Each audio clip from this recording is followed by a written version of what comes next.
I know you kind of have a lot of specific herbal formulas that you've created. You're over at rawlsmd.com, vitalplan.com as well. And some of your herbs I find very interesting. Can you kind of talk about why you've chose some of the herbs that you have, and just some of your favorite clinically, as well as, personally, because I think you have a story with some of these as well. Can you touch upon that? Oh, sure. Yeah. Well, first of all, there are a lot of herbs out there that I think have value for Lyme disease, and really any kind of medical condition, especially chronic conditions. And even I think there's some applications to things like COVID, so Yes. that are important. Herbs have antimicrobial properties because if you look at what the herb is, it's plant chemicals, what we call phytochemicals. So all plants are producing a wide spectrum of chemicals to protect themselves from various kinds of microbes, insects, free radicals, everything else. So when we take in that phytochemistry of the plant, and it's especially intense in wild plants that we call herbs, we gain those benefits. We're basically embracing the natural defenses. Where it differs between plants is evolution. One plant that evolves in one place will have a different spectrum of phytochemicals than another plant that evolves in another place. So like rhodiola, which is a really nice adaptogen, it helps you adapt to Yes. stress, is grows in really harsh northern climates. So it's not as much producing antimicrobials, but it produces chemicals that help resist stress because that's what the plant's having to deal with. Whereas cat's claw from the Amazon, wow, it's having to deal with a lot of microbes, so it's producing a lot of antimicrobials. So in our formulas, I typically use a balance, and I think this is really, really important. The antimicrobial herbs like cat's claw, another one that I like is andrographis, Hmm. Japanese knotweed, garlic. If you use a stabilized extract, cryptolepis is another one. Yep. So there's really a nice list of antimicrobial herbs. And these herbs have direct antiviral, antibacterial properties. In fact, some of those herbs, there was actually a study out of Johns Hopkins recently that showed some of these herbs had better antimicrobial properties than antibiotics did, which Hmm. is really cool. But you're not getting just those antimicrobial properties. You're getting things that also stimulate the immune system and drive things. But you can make the immune system too hot. You can drive it too hard. So I typically balance it with what we call immune modulating herbs like reishi mushroom, Hmm. um, and cordyceps and salvia miltiorrhiza, which is Oh, a species of red sage. okay. And so these things balance the immune system and keep it from getting too hot. And that combination together, along with other supportive ingredients like glutathione, Yep. can really do wonders for a lot of different conditions.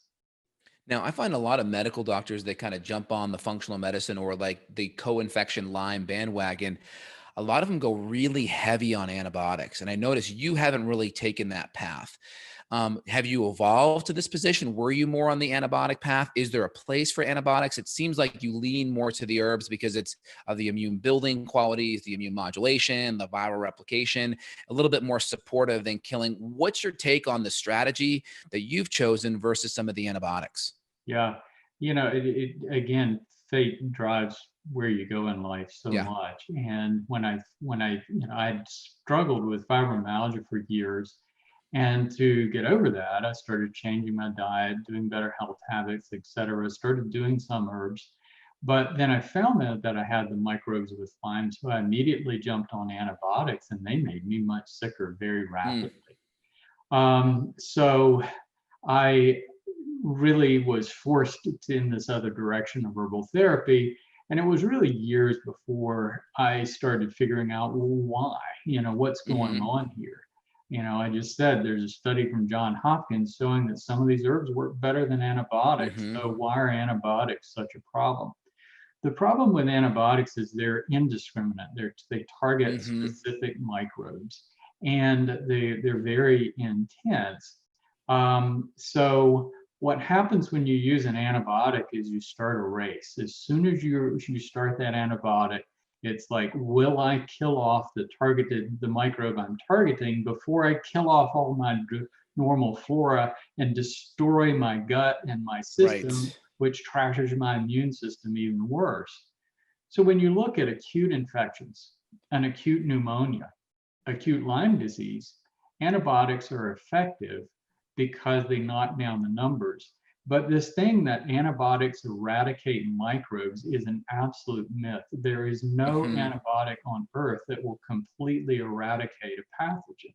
It's always up to the immune system. And a good example of that is if you've got an elderly person or someone with AIDS that has no immune system left and they get something like a pneumonia, it doesn't matter how much antibiotic you give them, then they are going to die. And that's all there Right. is to it.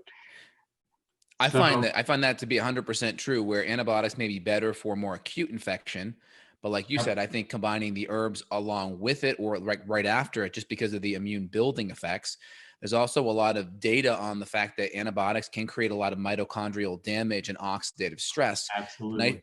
and the nice thing about Mother Nature's antibiotics, they tend to be packaged with a whole bunch of antioxidants as well, and actually nutrition in a lot of cases, right? Some herbs actually have extra nutrients like magnesium or zinc and such, and can help support the body on the nutritional side as well. And I imagine when you're seeing a person and they have co-infections, you may be using other nutrients along with the herbs. I think you already just alluded to glutathione. What other nutrients do you like to stack in there to really work on building up that patient's immune response? Sure.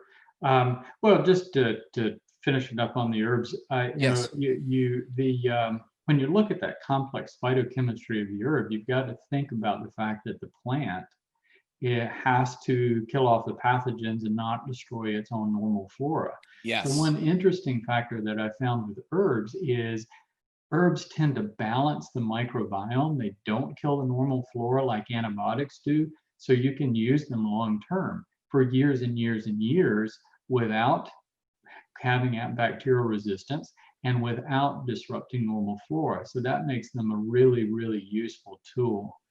So in our regiments, we use primarily herbs, but there are some other nutrients that I found to be valuable. Hmm. Glutathione is top of the list. NAC Hmm. is a good one. N-acetylcysteine, Yep. it has a lot of value. Basic vitamins can be beneficial, Hmm. but using the natural forms of the vitamins, Hmm. the natural folates instead of folic Hmm. acid, Correct. some basic minerals. Those things are most important for someone who's struggling with chronic illness, though, and may not be absorbing those nutrients. For healthy people, they don't need those nutrients as much.